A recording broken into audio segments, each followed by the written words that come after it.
호세아서 1장 10절에서 2장 1절까지의 말씀 교독하고 2장 1절은 함께 읽도록 하겠습니다. 10절입니다. 그러나 이스라엘 자손의 수가 바닷가의 모래같이 되어서 헤아릴 수 없고 셀 수도 없을 것이며 전에 그들에게 이르기를 너희는 내 백성이 아니라 한 그곳에서 그들에게 이르기를 너희는 살아계신 하나님의 아들들이라 할 것이라.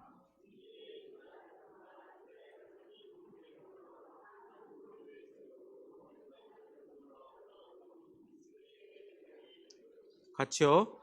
너희 형제에게는 안미라 하고 너희 자매에게는 루암마라 하라. 아멘. 오늘 말씀의 제목이 하나님의 사랑에 기댈 우리의 소망입니다. 수업 시간에 학생이 땡땡이를 치고 도망가다가 선생님에게 들켰습니다. 그래서 선생님이 학생에게 이렇게 얘기합니다. 너 땡땡이 치고 어디에 가는 거니? 이것을 부산말로 4글자로 줄이면 무엇이 될까요? 요와.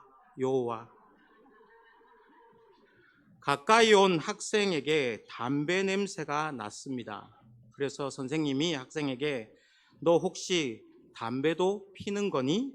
라고 하는 것을 부산말로 4글자로 줄이면 뭘까요?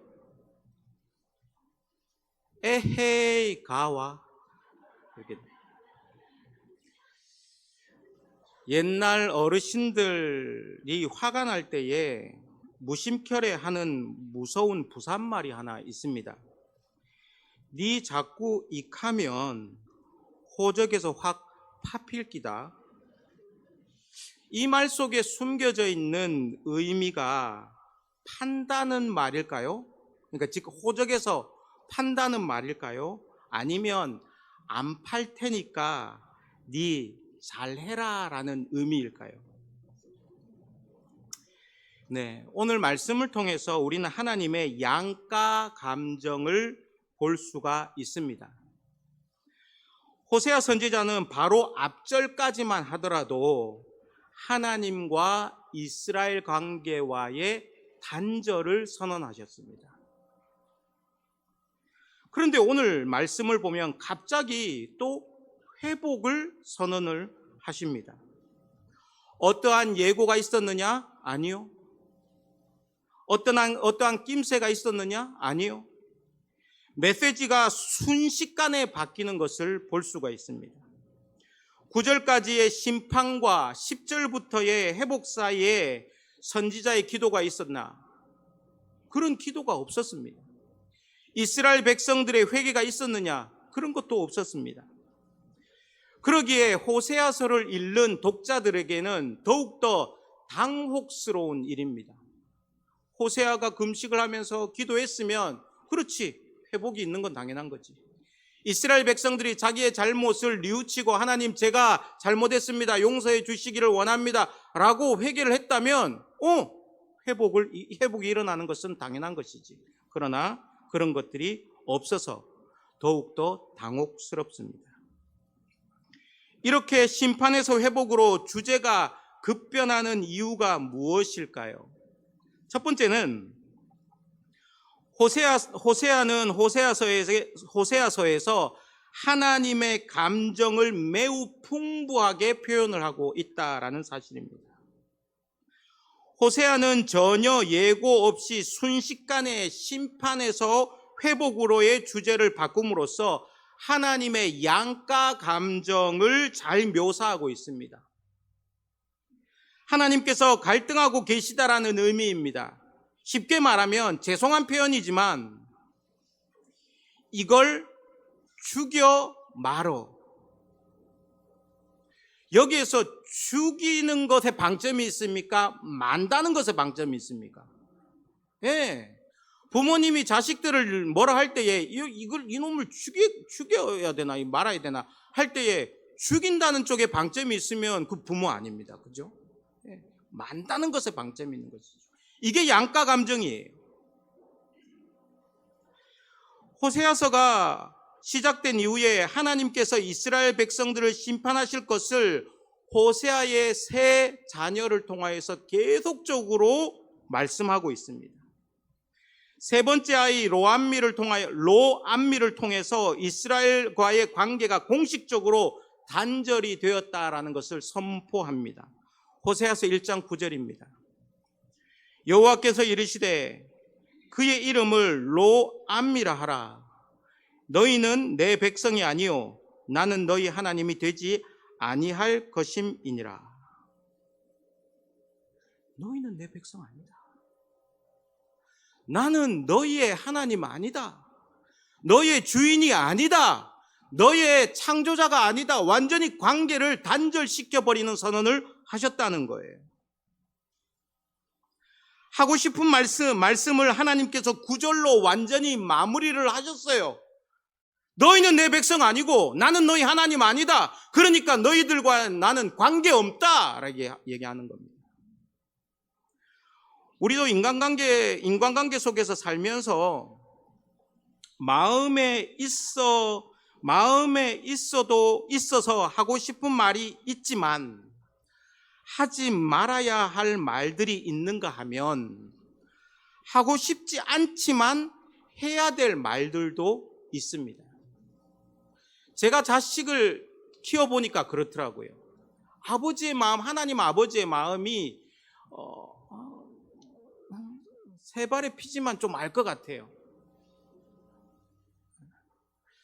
이 말을 저 아이에게 해야 되나? 그럼 감정이 상할 건데 내가 속으로 삭힐까? 이 말은 꼭 해주고 싶은데 언제쯤 해줘야 될까? 이런 감정들이 계속적으로 요동을 칩니다. 하고 싶은 말을 다 한다고 해서 어떤 문제가 해결되거나 마음이 홀가분해질까요? 그렇지 않다라는 것을 우리는 잘 압니다. 괜히 말했어. 내가 조금만 참았다면 어땠을까? 죄송합니다. 요 조디가 문제야. 말하지 말걸. 후회합니다. 인간적인 감정으로 비유하자면 하나님의 마음을 살펴보면 하나님께서 세 번째 아이의 이름을 로암미라 하고 너희는 내 백성이 아니라 나도 너희의 하나님이 되지 않겠다라고 입으로 그냥 내뱉어 버리신 거예요. 그 말을 들은 하나님의 백성들은 어떤 마음일까요? 야, 이제 죽었구나. 우리들 앞에는 이제 심판밖에 없다. 만군의 여호와 하나님께서 저렇게 선언하시는 것을 보면 우리는 이제 끝장이다 라고 하는 감정이 이스라엘 백성들에게 있지 않았겠습니까? 그 다음 순간에 하나님은 백성들을 향해서 주체할 수 없는 강한 연민의 감정을 느끼셨어요. 우리는 여기서 하나님의 양가 감정을 느낄 수 있어야 합니다. 입으로는 내 백성이 아니고 너희의 하나님이 되지 않겠다라고 하시지만 하나님의 눈길이 향한 곳, 하나님의 손끝이 향해 있는 곳은 바로 자기 백성의 방향이었습니다. 내가 저들을 살려야 되는데, 내가 저들을 회복시켜야 되는데, 내가 저들을 다시금 일으켜 세워야 되는데, 이게 하나님의 감정인 거예요. 그래서 하나님은 다시 주저하지 않으시고 구원과 회복을 선언하십니다. 심판받는 자는 벌을 받아야 하기 때문에 고통스럽습니다. 심판자이신 하나님은 사랑하는 자를 매몰치게 내쳐야 하시기 때문에 마음이 아프셨습니다. 우리는 오늘 말씀에서 감정에 북받친 하나님의 거친 숨소리를 들을 수 있어야 됩니다. 이 숨소리를 들을 수 있어야 돼요.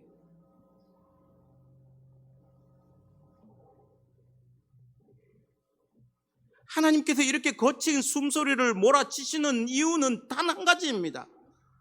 하나님께서 우리를 너무나도 사랑하시기 때문인 것이죠.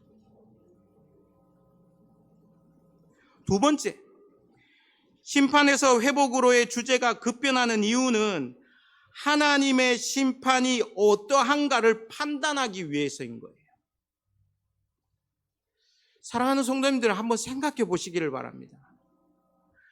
하나님이 공의로우시다, 하나님이 정의로우시다라는 것만 우리가 생각한다면 이 자리에 남아있으실 분이 몇 분이나 될까요? 하나님의 공의는 그만큼 무서운 겁니다. 하나님의 심판은 그만큼 무서운 거예요. 사랑이신 하나님은 주의 백성들을 파멸과 죽음으로 내모시는 심판을 즐기시는 분이 아니라는 것을 우리는 이 두 번째 의미에서 볼 수 있어야 합니다. 니 왜 자꾸 익하는데? 호적에서 자꾸 익하면 파빌기다 라고 하는 이 말이 진짜 판단은 말이 아니듯이 주님의 심판을 말씀하시는 이유는 주님 자신의 마음을 회복시키기 위한 자기 연민이 아닌 거예요. 내가 내 자신을 위로하기 위해서, 하나님 자신을 위로하기 위해서 이스라엘 백성들을 회복시킨다? 그게 아닌 거예요. 오롯이 이스라엘 백성, 자기 백성들의 회복을 위함입니다. 여기서 우리는 하나님의 사랑을 보아야 합니다. 범죄한 이스라엘은 분명히 벌을 받아야 해요. 그러나 주의 백성이 심판을 받는다고 해도 절망할 필요가 없는 것은 그 심판의 근거는 하나님의 사랑이라는 사실입니다. 용광로와 같은 심판이 지나면 정금과 같이 깨끗해져서 다시 주님 곁에 있기 때문입니다. 이것이 불신자와 우리와의 다른 점입니다. 불신자의 심판은 영원한 심판이고 그것으로 인하여서 둘째 사망, 영원한 사망에 이르게 됩니다. 하지만 믿는 자의 심판은 주님의 사람으로 더 바르게 세워지는 계기가 된다라는 겁니다. 그래서 제가 신방을 하면서 환자들을 위해서 기도할 때, 어려움 당한 자들을 위해서 기도할 때 회복을 기도하지만 거기에 덧붙여서 더 중요한 기도는 하나님, 이 일 당한 이 일을 통하여서 하나님과의 더 가까운 관계가 맺어지기를 원합니다 라고 기도하는 거예요. 하나님께서는 이 날을 마음에 두고 백성들을 심판하는 겁니다. 이와 같은 교훈을 주기 위해서 선지자는 심판이 선언된 직후 회복을 선언하고 있습니다. 선지자를 통하여서 하나님의 마음이 고스란히 전달되고 있는 겁니다. 말씀을 한번 읽어보겠습니다. 10절입니다. 읽어볼까요? 관로 안에 있는 말씀까지, 빨간 글자까지 다 같이 한번 읽어보겠습니다. 시작. 그러나 내가 너희를 로루함마라 하고 로암미라고 불렀지만 그러나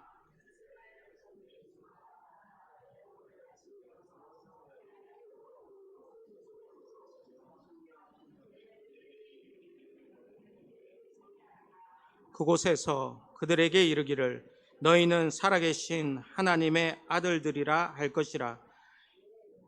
아멘. 뒤에 있는데 안 읽겠습니다.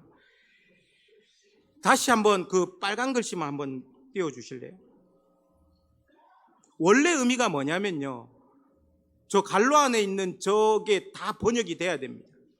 그러나 내가 너희를 로루함마, 긍휼히 여기지 않겠다, 로암미, 내 백성이라고 일컫지 않겠다 라고 불렀지만 그러나 이스라엘 자손의 수가 바닷가의 모래같이 되어서 헤아릴 수 없고 셀 수도 없을 것이며 전에 너희에게 이르기를 너희는 내 백성이 아니라 한 그곳에서 그들에게 이르기를 너희는 살아계신 하나님의 아들들이라 할 것이라. 이렇게 말씀하고 있는 거예요. 10절에서 이스라엘 자손의 수가 바닷가의 모래와 같이 되어서 헤아릴 수 없고 셀 수 없을 것이며 라고 하는 이 부분이 호세아서에서 처음으로 등장하는 이스라엘의 회복에 대한 말씀입니다. 처음으로 등장하는 거예요. 이 말씀과 비슷한 말씀이 어디에 있냐면 바로 창세기에 있습니다. 창세기 이 말씀이 모티브가 됩니다. 창세기 22장 17절 말씀입니다. 내가 내게 큰 복을 주고 내 씨가 크게 번성하여 하늘의 별과 같고 바닷가의 모래와 같게 하리니 내 씨가 그 대적의 성문을 차지하리라. 아멘. 이스라엘 백성들을 향하여서 아브라함 시대에 하나님께서 약속하셨던 그 자손의 번성함이 뭡니까? 하늘의 별과 같이, 바다의 모래와 같이, 땅의 먼지와 같이 내가 이스라엘 백성들을 많게 하리라 라고 하시는 하나님의 축복이 선언되었어요. 그것을 고스란히 갖고 와서 호세아 선지자를 통하여서 하나님께서 말씀하고 있다라는 사실입니다. 하나님께서는 아브라함에게 약속하신 이 약속을 배경으로 삼아서 이스라엘의 회복을 선포하십니다. 언약의 신실한 하나님께서는 우리의 조건이 아니라, 다시요, 언약의 신실하신 하나님께서는 우리의 조건이 아니라 하나님의 약속, 전혀 변함이 없으신 주님께서 하신 언약을 근거로 해서 이스라엘에게 회복을 선언하고 계시다라는 사실이에요. 10절 후반절에 보면 전에 그들에게 이르기를 너희는 내 백성이 아니라 한 그곳에서 그들에게 이르기를 너희는 살아계신 하나님의 아들들이라 할 것이다 라고 말씀하고 있습니다. 여기서 하나님의 아들들이라는 표현은 이스라엘 백성들을 의미합니다. 이 말씀은 호세아 선지자 자신의 자녀들과 이스라엘을 연관하여서 강조하기 위함입니다. 그리고 너희는 내 백성이 아니라 라고 하는 이 의미의 이름이 로암미입니다. 이때까지 자녀의 이름으로만 사용했던 로암미를 이스라엘을 뜻하는 지역의 이름으로 확장해서 사용하고 있는 것을 볼 수가 있습니다. 로암미라고 부른 땅입니다. 즉, 내 백성이 아니라고 한 그곳에서를 번역하면 의미가 그렇게 상호통하는 겁니다. 로암미라고 부르는 땅, 즉 내 백성이 아니라 한 그곳에서 장차 이스라엘이 하나님께로 돌아올 사건을 지금 말씀하고 있는 거예요. 수많은 전쟁으로 인해서 피 흘림으로 상징되어 버린 이스라엘 골짜기를 상징하기도 합니다. 정확히 어디인가는 중요하지 않습니다. 온 이스라엘 땅으로 보아도 문제는 없습니다. 중요한 것은 그곳에서 이스라엘이 살아계신 하나님의 아들들이라고 불리게 된다라는 점입니다. 살아계신 하나님의 아들들은 호세아서에서만 사용되는 호세아 선지자의 고유 문구입니다. 우리는 이 표현을 통하여서 살아계신 하나님과 살아계신 하나님을 통해서 살아났고, 살아계신 하나님을 통하여서 살아가고, 살아계신 하나님을 통하여서 살아내는 이스라엘의 매우 특별하고 생명력으로 가득한 하나님과의 관계를 우리는 볼 수 있어야 합니다. 우리의 원래 처지는 너희는 내 백성이 아니야, 너희는 내 사랑을 받을 자격이 없어 라는 소리를 안 들을래야 안 들을 수 없는 처지였습니다. 우리가 선하면 얼마나 선하겠습니까? 우리가 강하면 얼마나 강하겠습니까? 우리가 얼마큼 하나님 앞에 선한 행동을 하고 하나님의 원리를 따라 살면 너는 내 백성이야, 나는 너희 하나님이야 라고 하는 조건에 걸맞게 되겠습니까? 죽음의 피로 얼룩질 수밖에 없는 처지가 우리들의 처지입니다. 그러나 우리는 하나님의 사랑 때문에 하나님의 생명을 얻어 살아난 자가 되었음을 믿습니다. 하나님의 사랑에 기대어 우리는 살아가고 살아낼 소망을 얻는 자가 되었습니다. 1장 11절 말씀을 한번 읽어볼까요? 1장 11절 말씀 시작.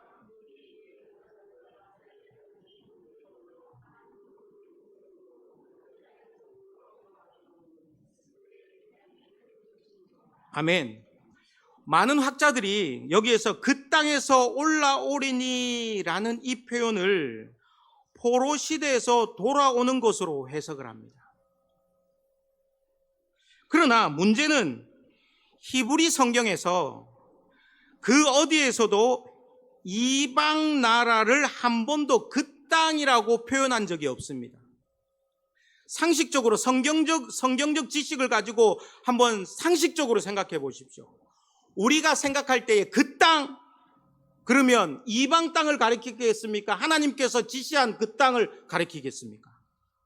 그 땅이겠죠. 하나님께서 가르치신 그 땅은 어떤 땅입니까? 가나안 땅입니다. 그 가나안 땅은 어떤 땅입니까? 젖과 꿀이 흐르는 땅입니다. 곡식이 잘 되고 가축들이 번성하는 그 땅을 바로 그 땅이라고 말하는 겁니다. 히브리 성경에서는 그 어디도 그 땅을 이방 땅이라고 지칭한 적이 없다라는 사실이에요. 그 땅은 오직 젖과 꿀이 흐르는 가나안 땅밖에 없습니다. 또한 이 표현이 이스라엘이란 풍요를 상징하는 이름과 함께 사용되었다라는 점을 우리는 감안해야 합니다. 물론 이스라엘 땅은 그 풍요로움 때문에 피 비린내가 진동하고 끊이지 않는 땅이었습니다. 하지만 기본 전제는 풀이 땅에서 올라오듯이 이스라엘이 번성할 것임을 비유하고 있습니다. 땅에서 올라오리라 라는 것은 풀들이 올라오듯이, 잡초가 올라오듯이, 곡식이 올라오듯이 번성한다라는 의미입니다. 그래서 11절 말씀은 아브라함과의 언약을 성취한 것처럼 사람들의 숫자가, 자녀들의 숫자가, 백성들의 숫자가 하늘의 별과 같이 바다의 모래와 같이 땅의 먼지와 같이 왕성하게 불어날 것을 예언하고 있습니다. 너희들이 비록 심판을 받아서 주저앉아 있을지라도 하나님께서는 잡초가 땅에서 올라오는 것처럼 너희의 백성을 많게 하리라, 구원받은 자들을 많게 하리라 라고 하시는 말씀의 선언인 것이죠. 풍요로움과 번성 속에서 이스라엘은 이제 암미라고 하고 루함마라고 하게 될 것이라고 2장 1절에서 말씀합니다. 이 말씀은 지금까지 선포된 메시지를 떠오르게 합니다. 로암미, 내 백성이 아니다. 루함마, 긍휼히 여김을 받지 못한다라는 부정어 로가 떨어져 나가고 이것은 다시 하나님의 백성이 될 것이고 하나님의 사랑을 받는 자가 될 것이라는 축복의 선언이라고 할 수가 있습니다. 우리는 원래 부정한 자였습니다. 그러나 이젠 하나님의 사랑에 기대어 그 부정한 자에서 부라는 자가 떨어져 나가고 정한 자가 되는 소망을 가지게 되었습니다. 이것은 우리에게 예수 그리스도의 구원을 바라보게 합니다. 그러나 그 구원이 오기 전 루함마에 대한 심판이 있어야 됩니다. 먼저 죄에 대한 대가를 치른 다음에 회복을 기대할 수 있습니다. 세상에 공짜가 있습니까? 없습니다. 물 한 모금 공짜가 없다라는 거예요. 우리의 죄도 하나님께서 용서해 주신다고 해서 공짜가 아니라는 사실을 우리가 알아야 돼요. 성경은 공짜가 아니라 값을 매겨서 우리가 구원을 얻었다고 얘기를 하고 있습니다. 반드시 값을 치러야 됩니다. 성경은 우리의 죄값을 치르기 위해서 예수 그리스도께서 십자가의 고난을 받으셨다라고 말씀하고 있습니다. 하나님께서는 로암미, 내 백성이 아니지만 우리와의 관계를 회복하기 위해서 세상에서 가장 큰 대가를 치르시고 우리를 암미, 내 백성이라고 하셨습니다. 루함마, 하나님의 사랑을 받지 못하는 자에서 십자가의 보혈로 루하마, 하나님의 사랑받는 자가 되게 하셨다라는 사실입니다. 하나님의 사랑이 우리를 여기까지 이끄셨음을 믿습니다. 하나님의 사랑 때문에 우리가 지금 여기에 있는 거잖아요. 하나님의 긍휼하심이 우리를 지금 여기서 살게 하셨음을 믿습니다. 십자가에 피 흘리신 고난이 우리의 고난을 온전히 없애는 길이 되게 하셨습니다. 우리의 영원한 소망을 우리를 영원한 곳으로 영원히 인도하실 것은 하나님의 사랑밖에 없다라는 사실입니다.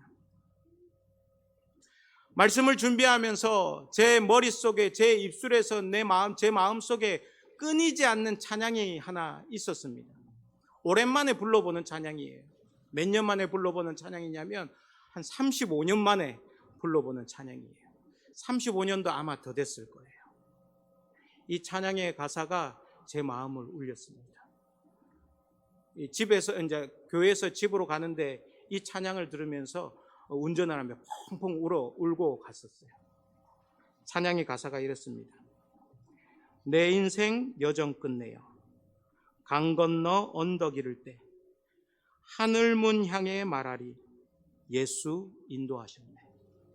하나님의 사랑이 우리를 인도하였고 인도하고 인도하실 줄 믿습니다. 비록 우리의 인생길이 가시밭길이라고 할지라도 시험과 환난이 많다고 할지라도 그 길 또한 예수 그리스도께서 인도하신 길이심을 믿습니다. 우리의 밟는 걸음마다 주 예수 그리스도께서 보살피셔서 승리의 개가 부르며 주를 찬송하고 주님의 인도하심을 우리가 나중에 가서 우리의 금면류관에 올려드리며 하나님을 찬양하게 될 줄 믿습니다.